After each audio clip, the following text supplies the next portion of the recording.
네, 반갑습니다. 현수경입니다. 네, 동성혼을 밀어붙이는 사람들의 큰 문제가 지금 가족을 재정의하는 거거든요. 가족이라는 개념을 완전히 왜곡시키고 있는데, 그래서 오늘은 제가 혼인과 가족 질서의 본질적인 왜곡에 대해서 비판적으로 보도록 하겠습니다. 네, 일단 이제 제 글은 3페이지부터 시작을 하는데요. 이제 첫 번째 저는 이제 발표에서 혼인과 가족의 본질적인 의미 3장, 제 책 3장이 있습니다.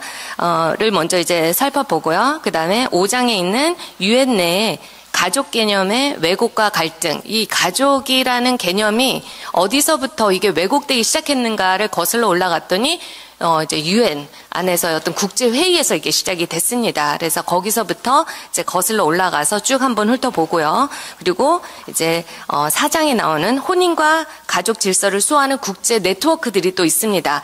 네, 그래서 가족을 재정의하는 자들과 그것을 옳게 제대로 이제 수호하려고 하는 사람들과의 이제 전쟁 중이다. 이제 그런 거를 이제 여러분이 아시고 이제 시작을 하도록 하겠습니다. 네, 그러면 혼인과 가족의 본질적인 의미를 5가지로 우리가 정의해 볼 수 있습니다. 첫 번째, 이성 간 혼인과 자녀 양육을 통해서 세대 간 연속성과 사회 존속을 가능케 합니다. 이거에 대한 관련 연구는 정말 수도 없이 많습니다. 그래서 제가 이제 여기다 몇 개만 이제 올려놨는데요. 그리고 두 번째, 부모의 상호 보완적 양육, 즉 엄마의 양육과 아빠의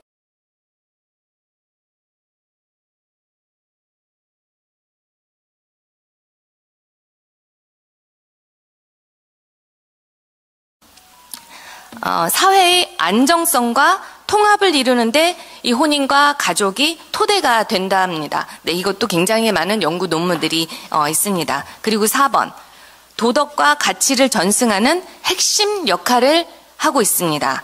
그리고 마지막, 공적인 책임과 사회적인 기능을 수반하는 제도입니다. 이게 바로 가족입니다. 그런데 이에 반해서 동성결합은 가족의 본질을 완전히 벗어난 결합이라는 것입니다. 그래서 그들의 그 동성결합은 개인의 욕구와 권리 중심이죠.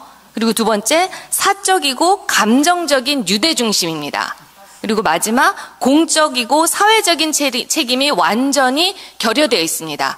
이렇게 봤을 때 우리는 이것을 가족이라고 우리가 볼 수가 없다는 것입니다. 이게 너무나도 당연한 건데 언젠가부터 가족이라는 개념이 이상하게 이제 변하고 있는데 그것을 거슬러 올라가 봤더니 94년도에 유엔에서 94년도에 세계 인구 개발 회의가 한번 이제 있었습니다. 이때는 이제 인구를 줄이자라는 어떤 그동안의 담론에서 벗어나서 인구는 줄이고 하는 거는 여성의 개인의 권리로 두자 하는 어떤 이제 변화가 있었던 시기였거든요. 근데 그때 가족이라는 개념이 은근슬쩍 다양한 가족이라는 개념으로 등장이 된 거예요.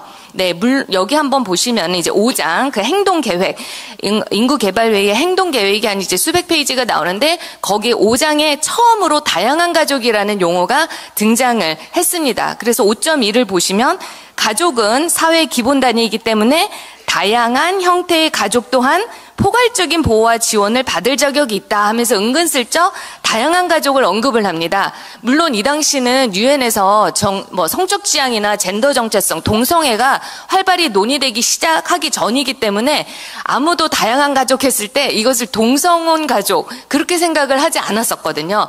근데 25개국 정도의 나라가 이 다양한 가족이 혹시 동성결합을 포함하려고 하는 게 아닌가 하고 이제 의문을 제기를 했어요. 그 회의 때. 그래서 이제 몇 개 나라들 보시면은요. 네. 가족에 대해서 거기서 명확하게 정의를 하고 갑니다. 가족은 남자와 여자의 결합이다. 동성의 결합은 포함되지 않는다. 어떤 경우라도 다양한 가족이라 하더라도 본질, 즉 남녀의 결합을 바꿀 수 없다. 이제 이런 식의 이제 논리를 이제 펼치는 이제 국가들이 있었습니다. 하지만 많은 국가들은 이제 그거를 그냥 적당히 무시하고 이제 넘어가는 분위기였는데 2000년도에 들어오면서 본격적으로 유엔 인권이사회를 통해서 가정이 이제 아주 제정이 되는 게 이제 본격화되기 시작을 합니다. 네, 유엔 총회는 모든 회원국들이 모이는 193개국이 모여서 회의를 하는 데가 유엔 총회고요. 유엔 인권이사회는 이제 각 대륙별로 이제 몇 개 대표 국가들이 모여서 이제 논의를 하는데 많은 동성애 성적 지향 관련된 논의가 다 유엔 인권이사회에서 시작이 되고 거기서 모든 담론이 형성이 되고 있다라는 것을 여러분이 아시면 되고 현재 국가인권위원회의 많은 논의들이 유엔 인권이사회에서 되는 논의들이 그대로 이제 들어온다. 그렇게 여러분이 생각을 하시면 됩니다. 근데 보시면 2014년도에 이제 가족의 해 20주년을 맞이해서 유엔 인권이사회에서 우리 한번 그러면 가족 보호에 대한 결의를 하자라고 해서 결의안이 하나 올라왔는데 이때 이제 의견이 있었던 거죠. 두 가지 의견으로 나눕니다. 가족이라 하면 분명히 이거는 전통적인 가족을 의미하는 거다. 우리는 전통적인 가족을 보호한다라고 이제 의견을 내는 국가들이 46개 국가 중에 26개국이 있었고요. 그 다음에 여기 가족에는 다양한 가족도 포함이 되는 거다. 즉 동성혼 가족도 다 포함이 되는 거다. 네, EU 국가와 북미권 국가들이 이제 그거에 대해서 이제 주장을 했는데 그래서 이거를 이제 표결에 붙였더니 다양한 가족을 지지하는 국가가 14국가가 나왔다는 거죠. 근데 거기에 한국도 포함이 되어 있던 상태입니다. 그러니까 물론 당연히 전통 가족을 보호한다라는 국가들이 훨씬 많았지만 결과적으로 이렇게 굉장히 극명하게 갈리고 있었다. 2015년대도 다시 그게 결의가 올라왔었는데 역시 29개국 대 14개국, 그러니까 이제 한국도 이제 이쪽 다양한 가족에 이제 표를 붙이고 있다라는 걸 볼 수 있습니다. 그 다음 해 2016년도에 유엔 인권이사에서 그러면 가족 보호와 관련된 보고서를 한번 좀 작성해서 발표하자 해서 2016년도 1월에 보고서가 하나 발표가 됩니다. 인권이사회에서. 근데 그 보고서 내용 중에 이제 한 부분을 27번 부분을 가져왔는데 거기서 뭐라고 써 있냐면 국제기구, 유네스코나 유니세프나 각종 유엔 여성이나 국제기구들은 국가들에게 특정한 형태의 가족을 보호할 것을 요청했다. 근데 특정한 형태의 가족이 뭔가 봤더니 몇 줄 내려갔더니 보니까 동성 커플을 법적으로 인정해 줄 것을 요청해 왔다. 그러니까 특정한 가족 이퀄 동성 커플을 의미하는 거예요. 네, 그래서 그 부분에 대해서 당연히 이의를 제기하는 국가들도 있었고요. 무엇보다도 그 안에서 가족을 수호하는 많은 NGO 그 단체들이 유엔 안에서 활동을 하고 있는데 이 회의를 듣고 그것에 대한 이제 반대 성명을 그 다음 달에 냅니다. 2016년 2월에. 그래서 이제 NGO 연합들이 가족을 수호하고 생명을 수호하는 NGO들이 유엔 인권이사에 이런 이제 성명을 내는 거죠. 뭐라고 했느냐? 유엔 위원회는 다양한 가족 관련 보고서 거기서 그 보고서는 자칭 전문가 소그룹 국제기구, 전문가 소그룹에 의해서 발표된 것이지 유엔 회원국들의 합의를 반영하지 않는다. 실제로 많은 유엔 회원국, 즉 112개국은 성적 지향과 젠더 정체성 문제를 진전시키려고 하는 시도가 있을 때마다 주기적으로 이의를 제기하고 있다. 이는 결코 합의되지 않은 개념이다. 하면서 이제 가족은 뭐냐?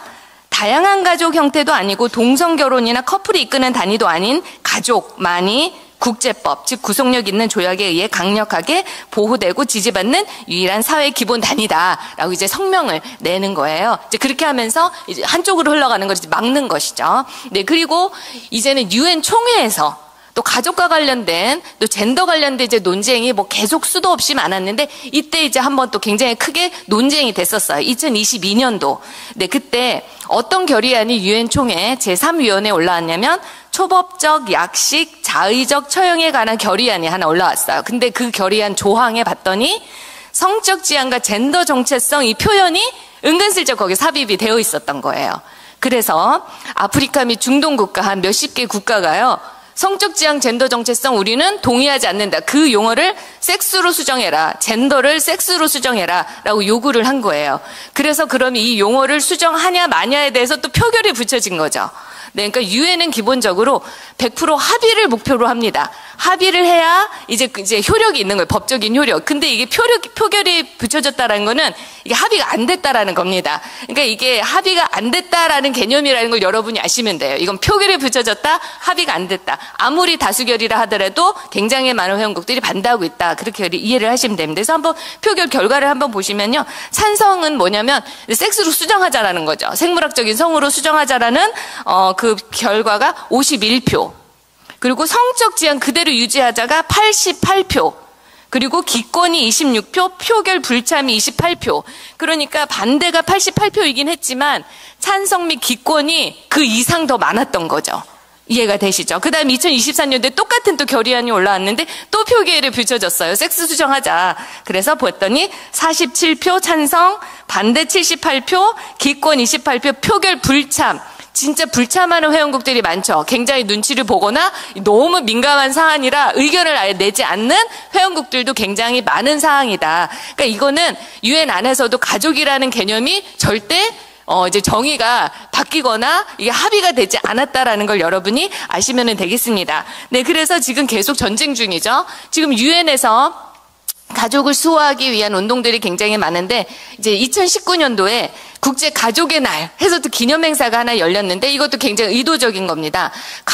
전통 가족을 수호하기 위해서 목소리를 내기 위해서 전통 가족을 수호하는 국가들이 연대를 해서 행사를 연 거예요.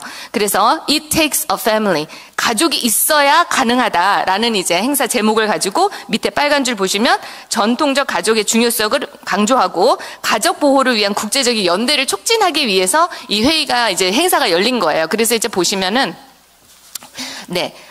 총 이제 25개국이 이제 같이 참석을 했습니다.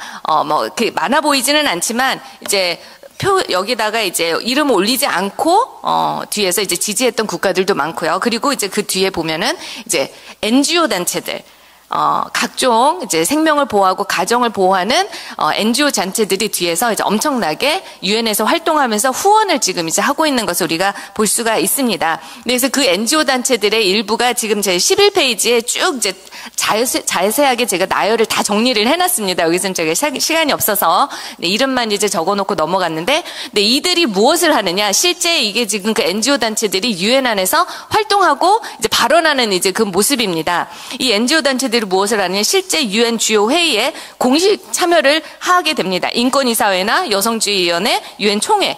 그리고 이제 거기서 LGBT 낙태 성교육에 대한 반대 로비를 열심히 하고요. 그리고 또 이제 성의 질서, 생명 존중, 전통 가족 질서 관련 문구를 열심히 문서 안에, 국제 문서 안에 삽입하려고 이제 굉장히 로비를 활동을 많이 하고 있고요.